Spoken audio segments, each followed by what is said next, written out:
So, Guardian ranks have been out since of February of 2023, so I think it'd be fun to also look in and discuss how fast someone can go through them all.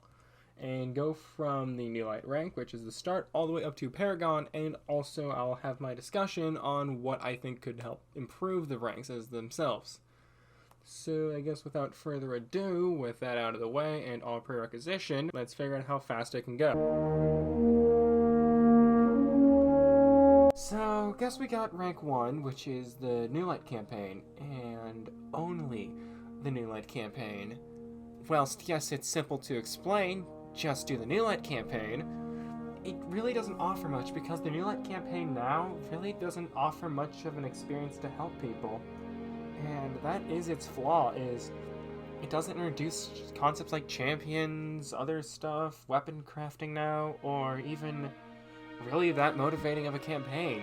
It's a slog to go through. And that's it, really. Like, I can't add anything else. Minus the fact that during this we got the Tractor Cannon Cat exotic, which, for those who don't know, is a 30% debuff to any enemy that you shoot with it for a few seconds, and also Arbalist, which that will be more helpful later. That's all I'll say about it now until we get it.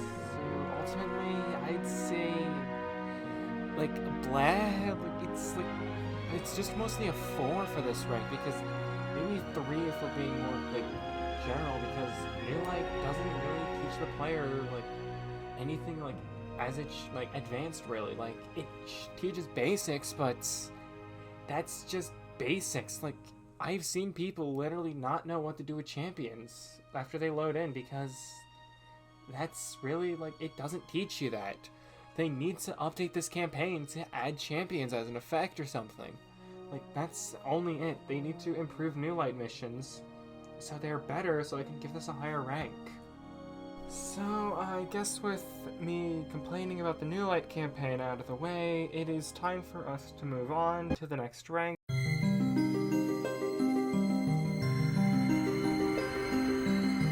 Okay, with that out of the way, we need to now get on to rank 2. We head into the church into the ETZ, talk to Devram K, learn what we need to do with the superconductor, enter a lost sector, clear it out, go back to Devram, get a shotgun, and the ability to run a mission. We'll run the mission later, but now we have some stuff we need to do with a select loadout, just so we can try to unlock another subclass. Our loadout will be Positive Outlook Auto Rifle, the Ragnhild Z, the shotgun we got from Devram, and the Tractor Cannon exotic, as how this is what we'll need to do to unlock a Void, being get kills with Void weapons and generate orbs of power.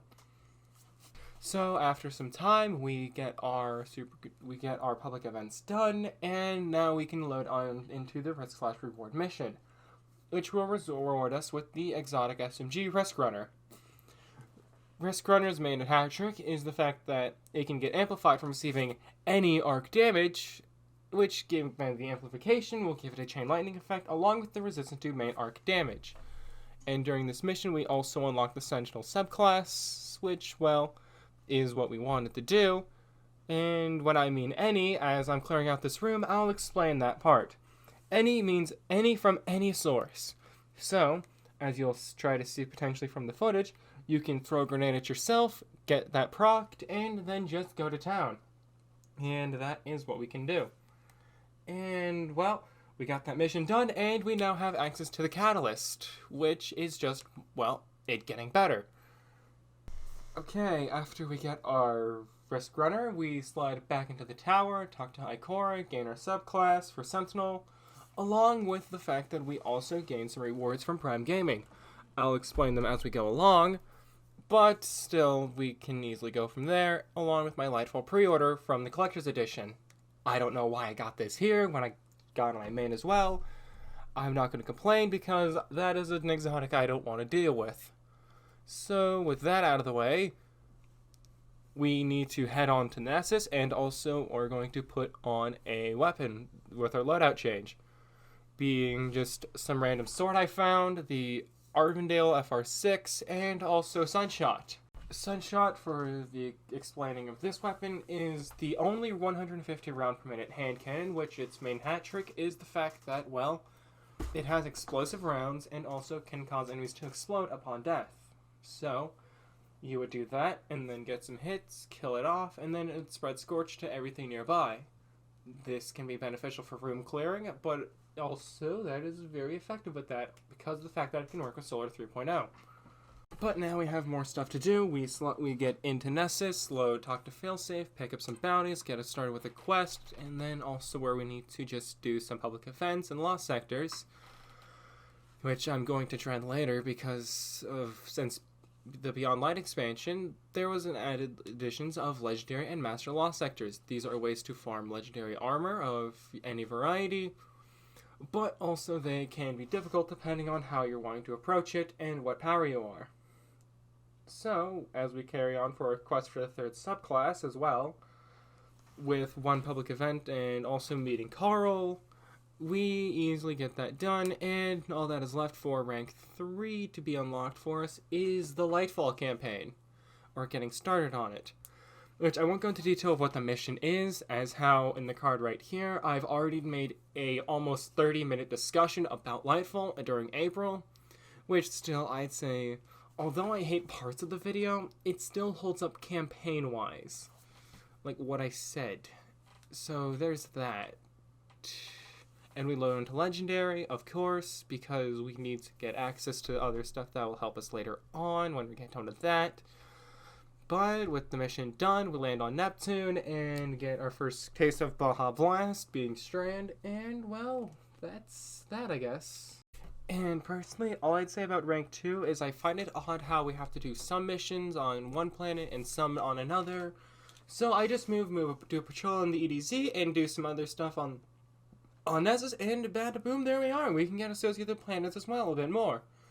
And also add the fact that we should do risk and reward here, give Risk Runner when it's in its overcharged state, intrinsic overload, and plus the fact that we should add an overload champion into the risk/reward mission so the player can get introduced to at least one of the champion types.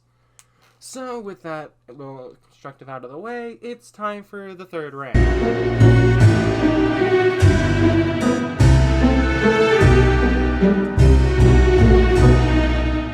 And rank 3 was really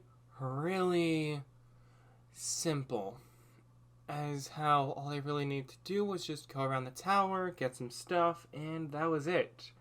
-1 bounty from Banshee 44. We really got it done in, like, very fast.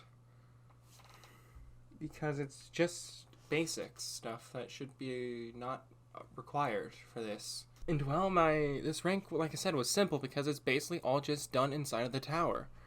As, well, literally every draft I've written of the script as well says we should not have to apply a shader for a Triumph for a Guardian rank, which I still agree with is kind of stupid.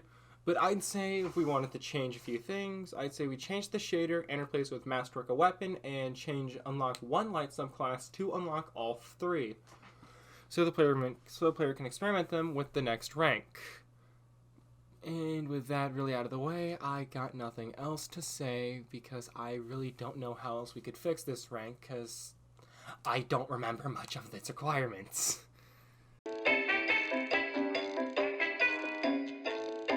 Okay, remember what I said about rank 3 being easy? Let's just take everything rank 3 said being easy and somehow, in some way, make it dumber down. Literally, this entire rank could be done in the tower if I did it properly. Literally almost all but one Triumph. So I guess we should get into detail about what makes this so easy. Okay, so we have risk and reward. This should have been done a long time ago, like at rank 2. Speak to every known vendor. Shax for the Crucible, Drifter for Gambit, which, well, is fine. I feel like it should have been happened earlier because, you know, that would help teach the player how to the vendors actually do as well, and also maybe get their feet wet into the whole thing. And then also, let's begin here. Also, use the Risk Runner Catalyst. Why is this here? Why isn't this still in rank 2? Like, you get the EDs, you get the quest after you complete New Light. You should be prompted to complete it immediately so you at least learn how some exotic quests are. And then immediately after, as I was saying with the Vanguard one, you really don't need to leave the tower unless you have two bloodied things. Those being get accommodation score and complete a fucking Vanguard op. And also some bounties, but that is it. That is all you need to fucking do. Which is stupid. Like, why do you need this? Like, it's a rank that should not be here already. It should have been here beforehand. Why is it right here? Rank 3 should have been playlist introductions, not rank 4. Like, honestly, this is a complete joke. It feels insulting to the player's intelligence. Like, literally, why is this a fucking requirement? And also, why is collecting armor and weapons a requirement as well? Like, this does nothing. It's just saying that they can play the game and have a collection. Even then, it promotes hoarding. A hoarding problem, which, well, everyone in this game deals with. But still, it's a problem, and we all know it. And you know, another question I have. Why isn't the ability to stun a champion here, or like Nightfalls, or even playing these playlist activities, you just talk to the vendors? Why is that here? If you want us to talk to the Drifter and Shax, why aren't we supposed to play a Crucible match, or play a Gambit match? Why is that? That is weird, don't you think? Like, why aren't we supposed to play these playlist activities if you're introducing the player to them? Which is flawed in and of itself because they're still unaware of it and might as well introduce them to it, right? Especially Crucible if you have skill-based matchmaking on. Because they won't get charged with anyone, so they won't have a bad experience, correct? Why are you doing this? Oh, but whoops! We gotta do something else and have risk runner be requirements instead of just collecting exotics. Which, honestly, is a complete waste of time at that point. Like, risk and reward should have been done earlier so you can add more stuff to this one, as in maybe expanding your collection as a whole. And even then, I'm more surprised after reading the state of the game, because this is a re-record, that the fact they did not put an Eververse item in here. Like, I'm more surprised they didn't say, buy an Eververse item, if judging by the state of the game, as how they basically, if you're going to still add Drifter for this, and you're going to give up on Gambit, basically, for Final Shade, just get rid of it. Like, get rid of this requirement because no one is going to pay attention. Like, no one would even care, really, that actually does. You are wasting time. You are wasting the player's time and making them do something off of a list that they feel like they have to do. You are literally ruining the game this one. Like, Guardian ranks do nothing. They literally waste the player's time and give them an itemized list of what to do. And well, when that list is done, hey, guess what? They're going to leave. I mean, yes, you can have this also added and make it meaningful, but half the requirements anyways for later ranks are completely just redundant and basically an insult to the player's intelligence, and should have been taught way earlier so they can actually understand without having the Dunning-Kruger effect fully taken, or they think they know the whole game and they don't. But of course, we can't have that happen now, can we? It's about discovery, which is great, don't get me wrong, those exotic missions were fun, but still, you can't just have them discover what champions do. They're going to get annoyed at them rather than anything, so you have to introduce them in an early mission so they get accustomed to how they work. You can't just do that. And even then, you know what?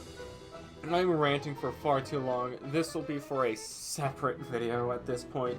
So let's just get on, and I have ideas to rework this rank, so let's just talk about that for something hopefully brighter. Well, I'd say this entire rank needs to have an overhaul. Because, well, it's basically a non-rank. So, let's just start off with my major gripes. Just talk to the playlist vendors. This should be replaced with talk to the playlist vendors and complete at least 2 games for each. Those being, well, I'd say for Crucible, complete 1 Rumble and 1 Quick Play match, complete 2 Gambit matches, complete 1 Vanguard Up and 1 Hero Nightfall. This would also help the player understand with the Hero Nightfall, champion mechanics, and each of the core playlist's main identities, hopefully. And I would also want to say replace the legendary weapons Triumph with well, acquire 2 more exotics, which this can easily be done as how Bungie has now 3 quests associated with each light subclass. This could encourage the player to use each of the subclasses and get to know them and their full potential, and these exotics can help with that. And also I would replace the other requirements saying, get legendary armor, instead have it say, meet the agent sent from the 9. This would show the player who Xur is, and also how it could easily bolster up your exotic collections for new players. Along with this requirement, I would add 2 new Xur spots to each area he does not currently appear in, these being the Dreaming City, Europa, Sabrathun Stormworld, Neomuna, the Cosmodrome, and also just add 1 spot on the Enclave, which, well, it seems like these are a bunch of small changes. These can also impact or make the game and make it feel more alive, and minus almost all these areas have really nothing to do, if we think about it. And if you want to try to explain it but not be too upfront about it, you could just say, on select days, the mysterious vendor will arrive on any patrol areas sent not from his own will. This would signify, hey, there's a vendor on certain days of the week that you can show up to, and he can give you goods. This could help the player. And also, if you want to do the exotics thing as well, it would give you more exotics. And overall, a few more things I would say, this could help, like I said, speed up exotic progression. Because most players probably have no clue who Xur is, like if they're starting out. They'd literally have to go to alternative sources and online to figure out who this is to get a bunch of exotics as well. And a few more changes I would add would be, instead of it saying, hey, complete 4 Vanguard bounties, instead I would have it say, complete 7 playlist bounties in general. Which, well, yes, it's almost doubling the requirement. This can also help progression, as how, instead of you just needing to do 4 Vanguards, you could do it in any playlist you want instead of just the 1. So overall, I think these changes could help rank progression, as it'll be more beneficial, teach players the mechanics, and also describe how things can be done. Like I said, champions can be dealt with the subclasses, you're going to have to use the subclasses for the quest for the armor, you're going to get more armor from it, exotics from meeting Xur. It just all adds up in a way to help progression speed up, because this is going to be the halfway point. For Guardian ranks, we gotta remember that. This is halfway in the understanding of the game. We cannot go way too in-depth about much, but we still should explain the basics of things. Or 7, and also you should at least have the ability to explore every area as well. So that is my main gripes right now, is the fact that it doesn't feel like it teaches the player enough. It just gives the basics, and just even then, the basics are watered down. Like, it doesn't help the player. It really doesn't. They literally would get that stuff done and still not know a bunch of advanced tactics. Like, even advanced is a way to say it, because, well, if we look at the, I think, 5+ years this game's been out, the player's skill level, like the floor of it, has gone a lot higher than what it was back in the day. We got more abilities, we got more stuff, we got multiple exotics to use, so much like build crafting as well, that the floor is way too high as well for most understandings, in the fact that you have to do stuff like this. You have to give more in-depth tutorial. And hell, I'd say, bring back the Chest of the Thunder Gods. Like, have it in a way like you played in Zavala's office, like once you hit rank 5, like it's right there, and you get a bunch of rewards. You get, let's just say, 2 deep sight harmonizers, exotic ciphers, like at least 1 red border of all of the main manufacturer weapons in the loot pool. And, well, there you could go. That would be a major benefit, and also a very good way to kickstart a new player, like after they've been in for a while. Because if they're in this rank, they probably shouldn't be considered a new player, but rather a average player at best. Because if you think about it, like I said, that is what we're trying to go for. These ranks are trying to teach a player basic mechanics and also stuff to strive for. Which, well, if they don't know some things that are basics for the end game, they will not thrive as much, because they will not understand, because they were not taught early enough. Which is why this infuriates me from what it should be. And also the fact that the Xur locations can make the game feel more alive, and so much other stuff needs to be done to make the game playable for an understanding audience like this. That is part of the reason I also went through this. was because I wanted to figure out how easy it could be to understand. But guess with that out of the way, all I can say is just thanks for watching, and I really don't know the next thing I'm going to upload. Who knows, it's probably going to be analysis on own game, or maybe it'll be the sequel to War Crimes. Who knows? But, you know, the algorithm garbage, and all I can say is after this video goes up, I'm probably going to be playing on the new accounts. So I guess there's that. So I guess just see you whenever I upload again. Alright, have a good one now.